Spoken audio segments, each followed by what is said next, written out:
दोस्तों एक बार फिर से हम आपके लिए bank of India apprentice recruitment 2025 apply online form fill up process की अपडेट लेके आ चुके हैं। जी हां दोस्तों, लास्ट डेट की अपडेट है। बैंक ऑफ इंडिया के लिए लास्ट डेट बढ़ा दी गई है। अब आप इसके लिए यहाँ पर 28 मार्च तक अपना फॉर्म फिल कर सकते हो। यहाँ पर अप्रेंटिस के लिए 400 वैकेंसीज निकली हुई है, जिनके लिए आप ऑल ओवर इंडिया से अप्लाई ऑनलाइन कर सकते हो। मेल फीमेल दोनों कैंडिडेट फॉर्म फिल कर सकते हैं। इस वीडियो में हम आपको कंप्लीट जानकारी दिखाएंगे कि क्या यहाँ पर एलिजिबिलिटी क्राइटेरिया है, स्टेट वाइज वैकेंसीज आपकी क्या रहेगी, कैसे आप फॉर्म फिल कर सकते हो, क्या कंप्लीट क्वालिफिकेशन की डिटेल है, एज लिमिट की डिटेल है, सिलेक्शन क्राइटेरिया में आपका ऑनलाइन एग्जाम का पैटर्न सिलेबस क्या रहने वाला है। साथ ही साथ इस वीडियो में हम आपको ये भी बता दें कि ऑनलाइन फॉर्म फिल करते समय आपको कोई भी ऐसी गलती या फिर मिस्टेक नहीं करनी होगी जिसके करने से आपके फॉर्म रिजेक्ट हो सकते हैं। आवेदन करते समय आपको फोटोग्राफ, डॉक्यूमेंट, सिग्नेचर कैसे और कितने केबी में अपलोड करने होंगे, कैसे आप अपनी क्वालिफिकेशन दे सकते हो, कैसे आप फीस पेमेंट कर सकते हो, कंप्लीट जानकारी आपको इस वीडियो में दी जाएगी। तो स्टेप बाय स्टेप पूरी वीडियो आपको बिना स्किप किए हुए देखना होगा। इस वीडियो को कंप्लीटली देखने पर ही आपके सभी सवाल और डाउट क्लियर होंगे। तो चलिए दोस्तों, बिना कोई वक्त गवाए शुरू करते हैं bank of India apprentice recruitment apply online form fill up की पूरी जानकारी। फॉर्म भरने से पहले आपको हमारी वेबसाइट IND सरकारी नौकरी के इस पेज पर विजिट करना होगा, जिसका लिंक आपको नीचे description plus first comment box में मिल जाएगा। और हमारे इस पेज पर विजिट करके आप यहां से बैंक ऑफ इंडिया अप्रेंटिस का फॉर्म भर सकते हो। बैंक ऑफ इंडिया की ओर से अप्रेंटिस के लिए 400 वैकेंसीज निकाली गई थी, जिसकी लास्ट डेट बढ़ा दी गई है। जो 15 मार्च थी लास्ट डेट, उसको बढ़ाकर अब 28 मार्च कर दिया गया है। अब आप 28 मार्च तक अपना फॉर्म फिल कर सकते हो। 12,000 रुपये सैलरी है। बैचलर डिग्री यानी कि ग्रेजुएशन से आप अप्लाई कर सकते हो। 20 से 28 वर्ष आयु सीमा है। फीस जनरल OBC WS के लिए 800 है, SC ST फीमेल के लिए 600, PH दिव्यांग के लिए 400 है, जो कि आप ऑनलाइन मोड से पेमेंट कर सकते हो। Online written test of local language के आधार पे सिलेक्शन होगा। ऑनलाइन ही अप्लाई कर सकते हो। ऑल इंडिया से अप्लाई कर सकते हो। bankofindia.co.in पोर्टल से आप अप्लाई कर सकते हो। इंपोर्टेंट लिंक सेक्शन में last date extending notice PDF link पर क्लिक करके आप इसकी लास्ट डेट चेकआउट कर सकते हो, जो कि बढ़ा दी गई है। यहाँ पर लास्ट डेट आवेदन करने की 28 मार्च कर दी गई है। अप्लाई का लिंक आपको यहाँ पर भी डायरेक्टली दिया गया है या फिर हमारे पोर्टल पर भी दिया गया है। ये लास्ट डेट एक्सटेंडेड का नोटिफिकेशन है, इसको आप रीड आउट कर सकते हो। देन उसके बाद ऑफिशियल नोटिफिकेशन PDF लिंक पर क्लिक करके आप इसकी PDF भी डाउनलोड कर सकते हो। इसमें आपको कंप्लीट डिटेल दे दी गई है कि क्या एलिजिबिलिटी क्राइटेरिया है, वैकेंसीज डिटेल क्या है, पैटर्न डिटेल आपकी क्या रहेगी, कैसे आप अप्लाई कर सकते हो। पूरी जानकारी के लिए आपको ये नोटिफिकेशन की PDF पूरा पढ़ना अनिवार्य है। इसको पूरा पढ़ने से आपके सभी सवाल और डाउट क्लियर होंगे। PDF रीड आउट करने के बाद में आपको अप्लाई ऑनलाइन लिंक पर क्लिक करना होगा, तो आपके सामने इसका ऑनलाइन का पोर्टल ओपन हो जाएगा। गाइस, यहाँ पर अगर आपने पहले से रजिस्ट्रेशन कर रखा है तो आपको स्टूडेंट लॉगिन के इस लिंक पर क्लिक करना है। उसके बाद आपके सामने लॉगिन का इंटरफेस ओपन हो जाएगा। यहाँ पर आप अपनी ईमेल ID एंटर करें, अपना पासवर्ड आप एंटर करें, इस कैप्चा कोड का आंसर यहाँ पर दें और लॉगिन की टैब पर क्लिक करके आप अपने डैशबोर्ड में लॉगिन कर ले। और अगर आपने यहाँ पर NATS के पोर्टल पर अभी तक रजिस्ट्रेशन नहीं किया है, आप फर्स्ट टाइम NATS पोर्टल के थ्रू किसी भी भर्ती के लिए अप्लाई करने जा रहे हो, तो सबसे पहले यहाँ पर आपको अपना रजिस्ट्रेशन करना होगा। उसके लिए आपको स्टूडेंट रजिस्टर के इस लिंक पर क्लिक करना है। नेक्स्ट आपके सामने रजिस्ट्रेशन का इंटरफेस ओपन हो जाएगा। अप्लाई करने के लिए आपके पास ये डॉक्यूमेंट होने मैंडेटरी है। आप यहाँ से चेकआउट करें। फिर यहाँ पर आपसे पूछा गया कि क्या ऊपर दिए गए ये सभी डॉक्यूमेंट्स आपके पास हैं, तो यहाँ पर आप यस ऑप्शन सेलेक्ट करें। उसके बाद यहाँ पर आपको अपनी ईमेल ID एंटर करनी है, अपना मोबाइल नंबर एंटर करना है, इस कैप्चा कोड का आंसर आपको यहाँ पर देना है और फिर आपको सेंड OTP ऑप्शन पर क्लिक कर देना है। उसके बाद आपकी रजिस्टर्ड ईमेल ID और मोबाइल नंबर पर OTP सबमिट किए गए हैं। वो OTP आपको यहाँ पर एंटर करने हैं। जो ईमेल पर OTP आया है वो ईमेल वाले सेक्शन में एंटर करना है और जो मोबाइल पर आया है वो मोबाइल के इस सेक्शन में एंटर करना है। और फिर आपको वेरीफाई OTP इस ऑप्शन पर क्लिक करके अपना मोबाइल नंबर और ईमेल ID को यहाँ पर वेरीफाई कर लेना है। नेक्स्ट आपके सामने कुछ इस तरह से इंटरफेस ओपन होगा। यहाँ पर अब आपको अपना रजिस्ट्रेशन करना है। आपसे पूछा गया है क्या आपने पहले से अप्रेंटिसशिप की ट्रेनिंग प्रोग्राम कर रखा है। अगर अगर कर रखा है तो यस करें और फिर आप एलिजिबल नहीं होंगे। अगर नहीं कर रखा है तो यहाँ पर आपको नो ऑप्शन सेलेक्ट करना होगा। यहाँ पर आपको नो ही ऑप्शन सेलेक्ट करना होगा, अदरवाइज आप एलिजिबल नहीं होंगे। फिर यहाँ पर आपसे पूछा गया कि क्या आपको कोई वर्क एक्सपीरियंस है, अगर है तो यस करें और फिर आप एलिजिबल नहीं होंगे तो यहाँ पर भी आपको नो ऑप्शन सेलेक्ट करना है।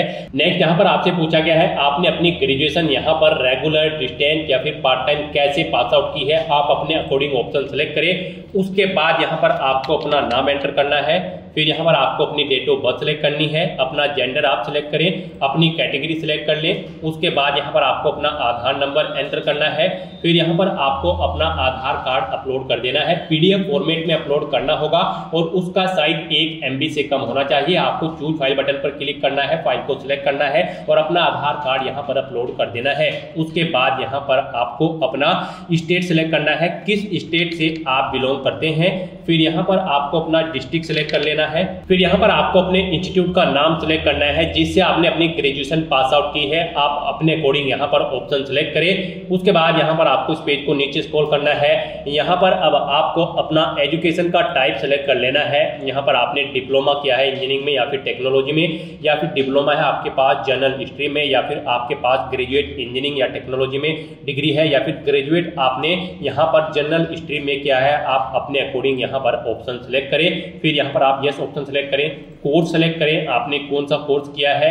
फिर यहाँ पर आपको अपना स्पेशलाइजेशन सेलेक्ट कर लेना है। उसके बाद यहाँ पर आपको अपनी स्टूडेंट आईडी यानी कि इनरोलमेंट नंबर अपना ग्रेजुएशन का यहाँ पर एंटर कर देना है। फिर पासिंग ईयर आपको देना है, कब आपने अपनी ग्रेजुएशन पास आउट की है। उसके बाद यहाँ पर ईयर देना है, ईयर देने के बाद आपको मंथ यहाँ पर देना है, किस मंथ में आपने अपनी ग्रेजुएशन पास आउट की है। फिर यहाँ पर आपको अपनी परसेंटेज एंटर करनी है, कितने परसेंटेज मार्क्स आपने यहाँ पर ग्रेजुएशन में ऑब्टेन किए हैं, या फिर सीजीपीए है तो सीजीपीए की डिटेल दें। उसके बाद आप इस पेज को नीचे स्क्रॉल करें। नेक्स्ट यहाँ पर आपको अपना पासवर्ड एंटर करना है। आप अपना पासवर्ड यहाँ पर अल्फा न्यूमेरिक फॉर्मेट में दें, मीन्स आपके पासवर्ड में कम से कम एक अपर केस कैरेक्टर, एक लोअर केस कैरेक्टर, एक इंटीजर नंबर और एक स्पेशल कैरेक्टर जैसे कि @ या फिर डॉलर होना चाहिए। तो इस फॉर्मेट में आपको अपना पासवर्ड यहाँ पर एंटर करना है। वही पासवर्ड आपको कंफर्म पासवर्ड फील्ड में एंटर करना है। फिर आपको यहाँ पर इस कैप्चा कोड का आंसर देना है और सबमिट बटन पर क्लिक कर देना है। उसके बाद आपकी रजिस्टर्ड ईमेल आईडी पर एक एक्टिवेशन का लिंक आया होगा कुछ इस तरह से। यहाँ पर आपको योर वेरिफिकेशन लिंक के सामने इस लिंक पर क्लिक कर देना है। उसके बाद आपके सामने कुछ इस तरह से इंटरफेस ओपन होगा, आपको मैसेज शो कर दिया जाएगा, आपका अकाउंट यहाँ पर एक्टिवेट कर दिया गया है। अब यहाँ पर आपको लॉगिन करना है। तो यहाँ पर लॉगिन करने के लिए अब आपको होम की स्टेप पर क्लिक करना है, फिर यहाँ पर आपको स्टूडेंट की स्टेप पर क्लिक करना है। उसके बाद आपको स्टूडेंट लॉगिन स्टेप पर क्लिक कर देना है। फिर यहाँ पर आप अपनी ईमेल आईडी एंटर करें, अपना पासवर्ड एंटर करें और ये कैप्चा कोड का आंसर यहाँ पर दें और लॉगिन की टैब पर क्लिक करके अपने डैशबोर्ड में लॉगिन कर लें। लॉगिन करने के बाद आपके सामने कुछ इस तरह से इंटरफेस ओपन होगा। अब यहाँ पर आपको अपनी बेसिक डिटेल्स प्रोवाइड करनी है। यहाँ पर आपको सबसे पहले अपना पासपोर्ट साइज फोटो अपलोड करना है। ये जेपीजी, जेपीईजी या फिर पीएनजी फॉर्मेट में होना चाहिए। आपको चूज फाइल बटन पर क्लिक करना है और फाइल को यहाँ पर सेलेक्ट करके अपना फोटो अपलोड कर देना है। उसके बाद यहाँ पर आपको कुछ चीजें ऑटोमेटिकली फिर मिल जाएगी जो आपने रजिस्ट्रेशन टाइम पे प्रोवाइड कराई थी। बस यहाँ पर अब आपको अपनी मदर का नाम एंटर करना है। उसके बाद आपको अपने फादर का नाम एंटर करना है। फिर यहाँ पर आपको आपका आधार भी ऑटोमेटिकली फिर मिल जाएगा। फिर यहाँ पर आपसे पूछा गया कि क्या आप माइनॉरिटी कम्युनिटी के अंतर्गत आते हैं, अगर आते हैं तो यस करें, उसकी डिटेल दें, नहीं तो नो ऑप्शन सेलेक्ट करें। फिर आपसे पूछा गया क्या आप पर्सन विद डिसेबिलिटी कैंडिडेट हैं, अगर हैं तो यस करके उसकी डिटेल दें, नहीं तो आप नो ऑप्शन सेलेक्ट कर दें। फिर यहाँ पर आपको आपकी ईमेल आईडी और मोबाइल नंबर ऑटोमेटिकली फिर मिल जाएगा जो आपने रजिस्ट्रेशन टाइम पे प्रोवाइड कराए थे। और यहाँ पर अब आपको सेव एंड कंटिन्यू ऑप्शन पर क्लिक कर देना है। नेक्स्ट यहाँ पर आपको आपकी एजुकेशन डिटेल्स प्रोवाइड कर दी जाएगी। आपने जो रजिस्ट्रेशन टाइम पे अपनी एजुकेशनल क्वालिफिकेशन की डिटेल प्रोवाइड कराई थी, ग्रेजुएट डिग्री की जो रिक्वायर्ड थी, वो यहाँ पर आपको शो कर दी जाएगी। आप इसे नीचे स्क्रॉल करें, आप चेकआउट करें, कहीं पर कोई मिस्टेक है तो आप चेंज आउट कर ले, नहीं तो यहाँ पर अब आपको अपनी पास सर्टिफिकेट अपलोड करना है या आपको पीडीएफ फॉर्मेट में अपलोड करना होगा। आप चूज फाइल बटन पर क्लिक करें, फाइल को सिलेक्ट करें, अपने एजुकेशनल सर्टिफिकेट यहाँ पर अपलोड कर दें। फिर यहाँ पर आपसे पूछा गया है आपने इसके अलावा भी कोई डिप्लोमा या फिर हायर सेकेंडरी एजुकेशन या फिर हाई स्कूल या फिर आईटीआई, आप जिसकी भी डिटेल देना चाहते हैं यहाँ पर आप ऑप्शन सेलेक्ट कर लें और फिर यहाँ पर उसकी डिटेल प्रोवाइड करें। जैसे कि अगर आप 10+2 की डिटेल देना चाहते हैं तो यहाँ पर आप अपना स्टेट सेलेक्ट करें। सबसे पहले किस स्टेट से आपने अपनी 12th पास आउट की है। फिर यहाँ पर आप अपना डिस्ट्रिक्ट सिलेक्ट करें। डिस्ट्रिक्ट सिलेक्ट करने के बाद यहाँ पर आपको अपने स्कूल या कॉलेज का नाम देना है। फिर यहाँ पर आपको बोर्ड का नाम देना है या फिर इंस्टीट्यूट का नाम देना है जिससे आपने अपनी 12वीं क्लास यहाँ पर पास आउट की है। स्टूडेंट आईडी आप अपनी एंटर करें। स्कूल में आपने कितने परसेंटेज मार्क्स ऑब्टेन किए हैं वो यहाँ पर आप एंटर कर दें, और अगर सीजीपीए में किए हैं तो सीजीपीए यहाँ पर आप एंटर कर दें। अपने बारे में कुछ देना चाहते हैं तो आप बताना चाहते हैं यहाँ पर आप राइट डाउन कर दें। फिर आपको अगर कोई जनरल स्किल्स है तो यहाँ पर आप ऐड कर दें। फिर उसके बाद आप कौन कौन सी लैंग्वेजेस जानते हैं यहाँ पर आप कोमा लगाकर अपनी सभी लैंग्वेज की डिटेल प्रोवाइड करा सकते हैं, और उसके बाद आपको सेव एंड कंटिन्यू ऑप्शन पर क्लिक कर देना है। नेक्स्ट यहाँ पर आपको अपनी कम्युनिकेशन इन्फॉर्मेशन प्रोवाइड करानी है। आप पहले अपना परमानेंट एड्रेस यहाँ पर एंटर करें, अपना पिन कोड दें, पोस्ट ऑफिस यहाँ पर सिलेक्ट करें। पिन कोड के अकॉर्डिंग यहाँ पर आपका पोस्ट ऑफिस सिलेक्ट हो जाएगा। उसके बाद यहाँ पर आपको अपना डिस्ट्रिक्ट सिलेक्ट कर लेना है, ये भी आपके पिन कोड के अकॉर्डिंग ऑटोमेटिकली आपको फिर मिल जाएगा, स्टेट भी। और फिर यहाँ पर आप अपना एड्रेस एंटर कर दें। उसके बाद आप अपना प्रेजेंट एड्रेस यहाँ पर दें, और अगर आपका प्रेजेंट एड्रेस आपके परमानेंट एड्रेस के अकॉर्डिंग सेम है तो आप इस चेकबॉक्स को ओके कर दें। ऑटोमेटिकली आपका प्रेजेंट एड्रेस आपके परमानेंट एड्रेस के अकॉर्डिंग फिल हो जाएगा। उसके बाद आप सेव एंड कंटिन्यू इस ऑप्शन पर क्लिक कर दें। नेक्स्ट यहाँ पर आपको अपनी ट्रेनिंग प्रेफरेंस सिलेक्ट करनी है। यहाँ पर आपको 3 चॉइसेस दी गई है। आप सबसे पहले अपना स्टेट सिलेक्ट करें, किस स्टेट में आप अप्रेंटिसशिप की ट्रेनिंग लेना चाहते हैं। तो यहाँ पर पहले आप स्टेट सिलेक्ट करें, उसके बाद आप यहाँ पर डिस्ट्रिक्ट सिलेक्ट करें, किस डिस्ट्रिक्ट में आप लेना चाहते हैं अपनी ट्रेनिंग। आप यहाँ पर जिसे फर्स्ट नंबर पर प्रेफरेंस देंगे उसे आपको फर्स्ट नंबर पर प्रीफर्ड किया जाएगा, और जिसे सेकंड नंबर पर प्रेफरेंस देंगे उसे सेकंड नंबर पर आपको यहाँ पर प्रीफर्ड किया जाएगा। तो यहाँ पर आपको 3 चॉइसेस दी गई हैं। आप अपनी चॉइस के अकॉर्डिंग यहाँ पर 3 स्टेट और 3 डिस्ट्रिक्ट सिलेक्ट कर सकते हैं, या फिर 1 स्टेट 3 डिस्ट्रिक्ट आप यहाँ पर सिलेक्ट कर सकते हैं। तो अपनी चॉइस के अकॉर्डिंग यहाँ पर आप स्टेट और डिस्ट्रिक्ट सिलेक्ट करें। उसके बाद यहाँ पर आपको फील्ड में भी ऐसे ही प्रेफरेंस देना है। यहाँ पर आप फील्ड में जिसे भी प्रेफरेंस देना चाहते हैं आप अपनी चॉइस के अकॉर्डिंग यहाँ पर प्रेफरेंस दें, जैसे कि आप एजुकेशन में, इलेक्ट्रॉनिक्स में या फिर एनर्जी में, जिस भी फील्ड में आप अप्रेंटिसशिप करना चाहते हैं यहाँ पर आप अपनी चॉइस के अकॉर्डिंग प्रेफरेंस सेट कर दें। गाइस, जब आप अपनी एजुकेशनल क्वालिफिकेशन की डिटेल फिल करेंगे तो इस सेक्शन में आपको अपनी केयरफुली डिटेल फिल करनी है, अदरवाइज आपकी जो वैकेंसी है वो NATS के पोर्टल पर शो नहीं होगी। इस भर्ती में पार्टिसिपेट करने के लिए आपके पास यहाँ पर ग्रेजुएट डिग्री होनी जरूरी है, किसी वेल रिकॉग्नाइज्ड यूनिवर्सिटी या फिर इंस्टीट्यूट से किसी भी स्ट्रीम के अंतर्गत। तो यहाँ पर आपको अपनी ग्रेजुएशन की डिटेल केयरफुली फिल करनी है, और जब आप क्वालिफिकेशन फिल करने के बाद फील्ड प्रेफरेंस सेलेक्ट करेंगे